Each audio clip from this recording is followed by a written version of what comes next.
Hello friends, Iris here with a process video for simple stories using the Forever Fall collection. I was inspired for this layout by the cut shop's cut file called Finally Fall, and there is this sentiment saying feeling fallish. It is finally feeling fallish here in California. We tend to have some years where it comes later and later.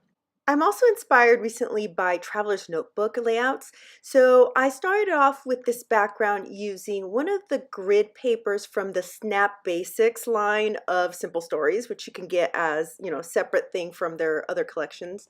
I am going to use something that I haven't used before from my Simple Stories collections, and that is the rectangular, almost square stickers in the 4x6 sticker pack. So those, I believe, used mostly by planner people because they fit the little boxes in the calendars.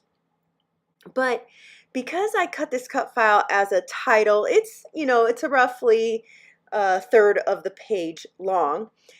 The openings are quite small. They was perfect for this. They fit, and the scale of the patterns, since it's scaled down really small, they can show through these little slits in the letters, and it worked out really great. So I'm looking at those type of stickers now in a whole new light, and they might be useful for backing other cut files too. I'm going to go ahead and just show you how I'm backing a couple of the letters. I'm using my Liquitex Matte Medium, which is quite fluid in the fine line bottle. It works really great. Now, I wanted to point out that I got this new silicone mat. I will put a link to it in the description box. It is from Amazon, and it's just like the Heidi Swap mat that I have and I have used in the past. That's the teal color, and I love the mat. I love the way silicone works, but I wasn't keen on the color. I've always disliked the darkness of it. So I got this one that is actually clear, and it's working out really well. I don't know if you saw it when I pulled it up so I could pull the A sticker off since it's got a sticky backing. I think later on you'll see how I can just pull up the mat and get things off of it really easily. Going back to the layout, I chose at first these two darker papers for matting my photos. One, I wanted the contrast, and two, they're plaids. I really love them. But they were really harsh seeming. That's why I brought in another pattern paper to see if I'd like it in the background instead, but that one's too busy. So then I'm looking at these other ones, and I pulled out that one that has all the colors in stripes, and I really love it. That's the look I'm going for. I thought about it off camera and decided to use a plain white background, and you can see that I eliminated one of the photos. Originally I was going to use two.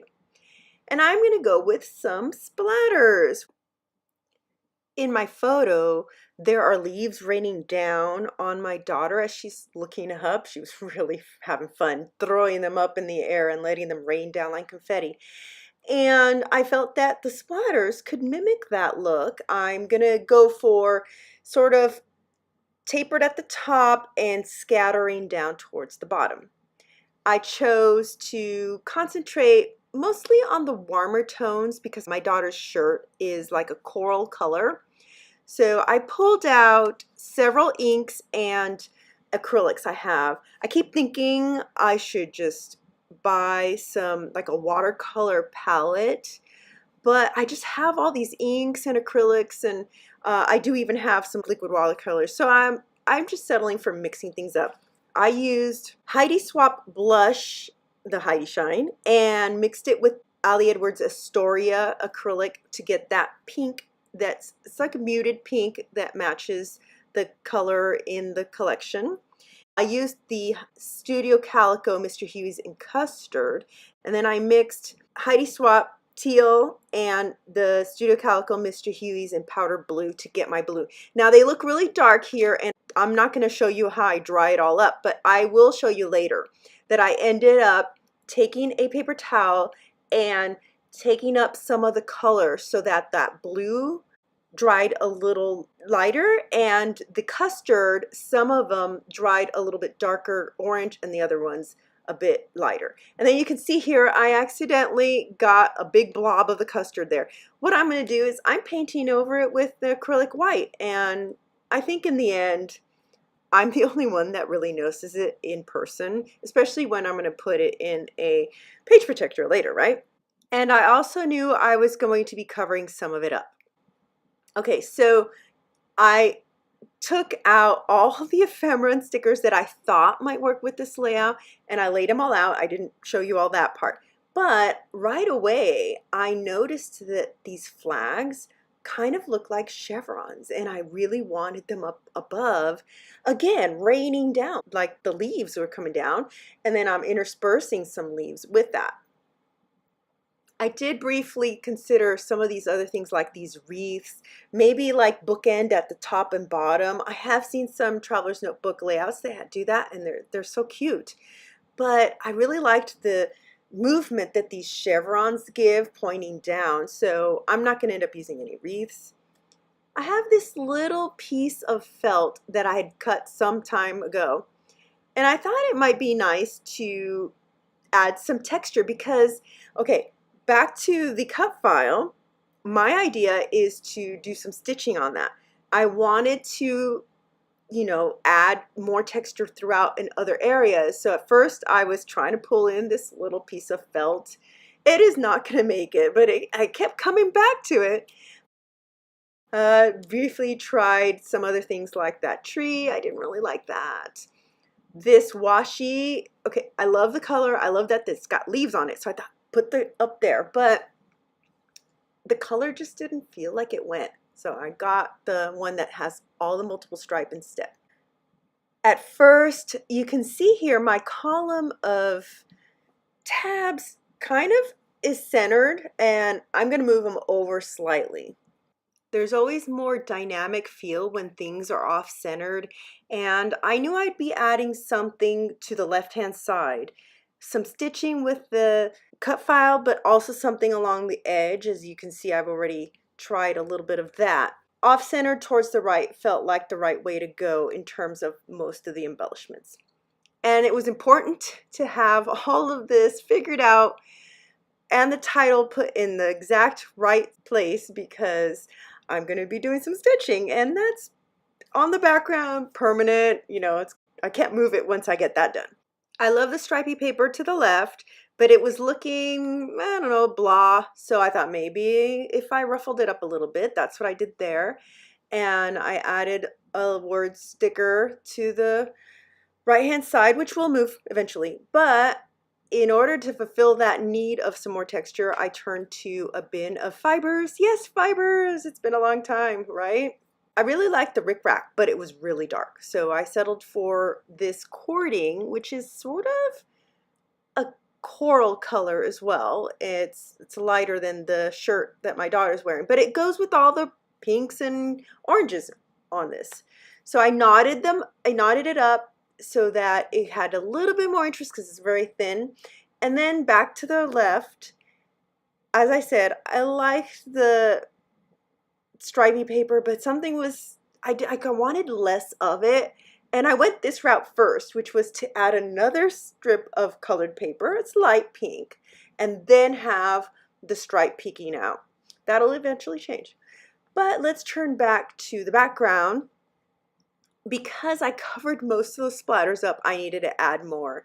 And I'm just showing you here that sometimes I like to use a big brush, and sometimes I literally paint the dots on the background, and sometimes I splatter. Like, I'm not happy with as many splatters as I got because I did want to have quite a bit of white space on this layout, but it is what it is. And here's where I'm going to show you that I take a paper towel. The blue in particular comes out really dark. So here's the paper towel, just trying to carefully blot each dot. I did smear some, but you know what? I ended up using some white acrylic paint on the smears, and it's okay.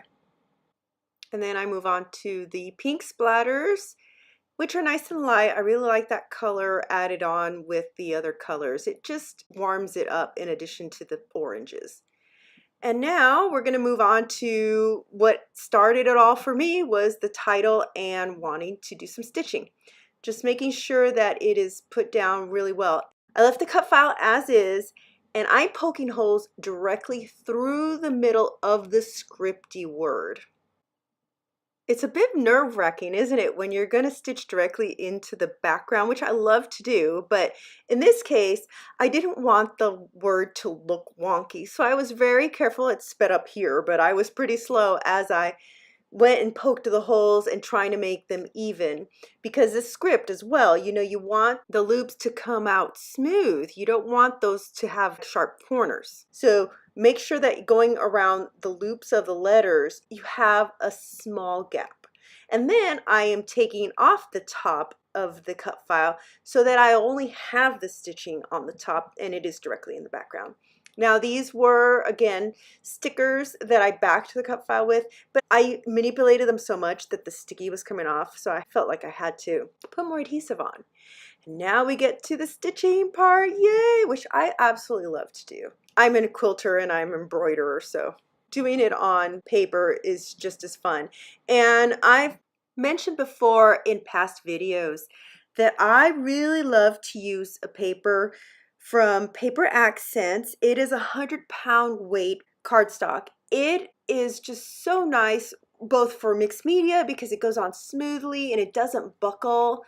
It didn't even warp when I use the heat gun, as long as you don't heat it too close. You know, I heat quite a bit above and then I flip it and also heat from below, but I keep the gun not too close to the paper. And with the stitching, which I have seen in the past, with stitching you can get kind of like a wrinkling, or it's just very floppy, and in this case with this paper it's not. It's lovely. This was a sticker here, so I just used my powder tool to bring it up a little bit, and then the left hand side finally clicked for me. I like the rainbow stripe, but I only wanted a little bit. Well, there you go. Just cut a thin strip and be done with it, right? I like that it is thin, just like the mat around the photo.